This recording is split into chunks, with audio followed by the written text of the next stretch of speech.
سلام دوستای خوبم، خیلی خوش اومدین به کانال من رورام و امروز میخوام که سلام دوستای خوبم سلام دوستای خوبم سلام دوستای خوب سلام دوستای سلام دوستای سلام دوستای خوب سلام دوستای خوبم، خیلی خوش اومدین به کانال من رورام و امروز میخوایم که با هم دیگه واسه اولین بار بریم سینما. پس بزن بریم. همینطوری که میبینید من آمادم و همیشه وقتی با دوستان میخوایم بریم یه جایی من همیشه اولین نفریم که میگم آمادم، شما آماده اید؟ و اونا میگن آره ما آماده ایم، ولی هر بار میریم همیشه نیم ساعت تا یک ساعت من اونجا منتظرشونم. خیلی ببخشید بابت موهام که اینجوری وزوزی شده، نمیدونم میبینید یا نه، رفته تو هوا، ولی خب کاری نمیشه کرد دیگه. میشه سشوار زد که حس میکنم وقتی سشوار میزنم موهام میمیرن، نمیدونم چرا همچین حسی میکنم. و اینکه موها بعد از 3 تا 4 سال میریزن و دوباره در میان و اینا همون هن که دوباره در اومدن، بیبی هیر اصطلاحا. بچه‌ها اینو میبینید؟ این موه سفیدمه ولی قشنگه، اشکال نداره. از وسط گیسم زده بیرون. میگه سلام منم اینجام، منم ببین، ها ها ها.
بچه من عاشق لباسای راهرویم و اینجا بهشت منه.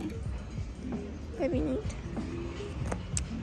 خیلی قشنگن کلا لباسای راهرویی.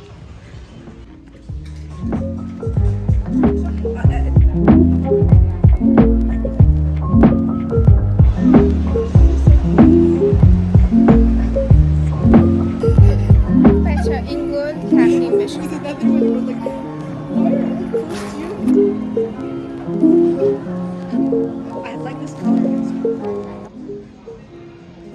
کاش غم و غصه‌م اندازه این خانومی بود که اینجا ریلکس کرده.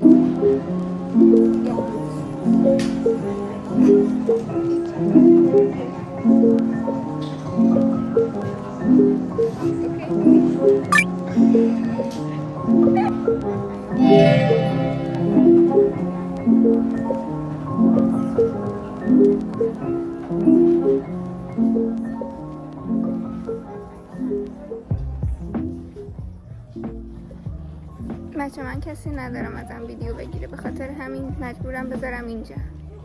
اینم عشق منه. بچه من عاشق هالووینم و اینا چون فروش نرفته گذاشتنش اینجا. یه بوس.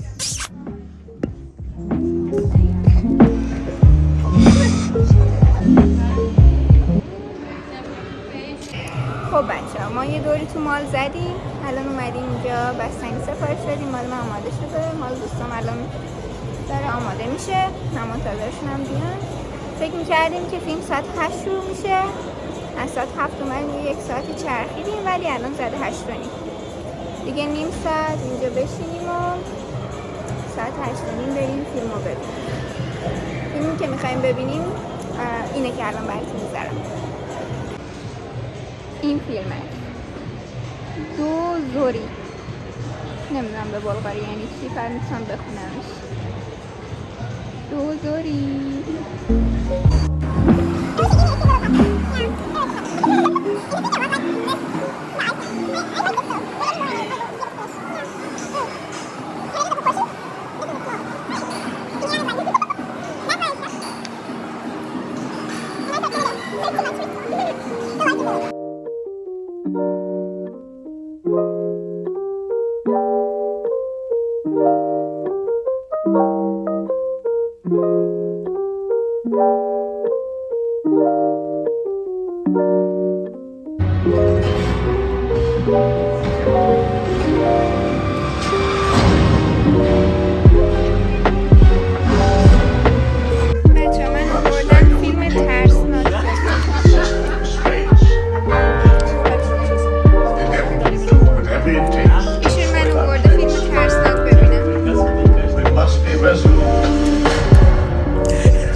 فیلمو دیدیم، ترسناک بود حقیقتا.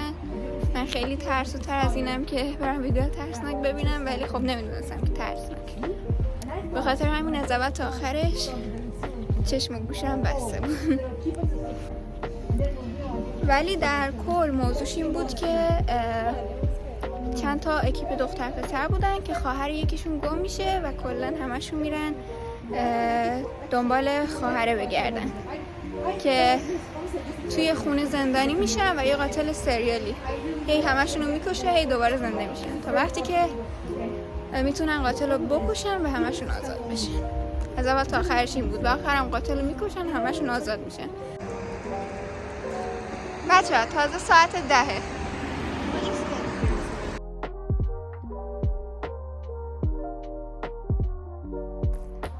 خب بچه ما برگشتیم خونه با مارگاریتا. امیدوارم که لذت برده باشین و اینکه خدافظ. خدافظ.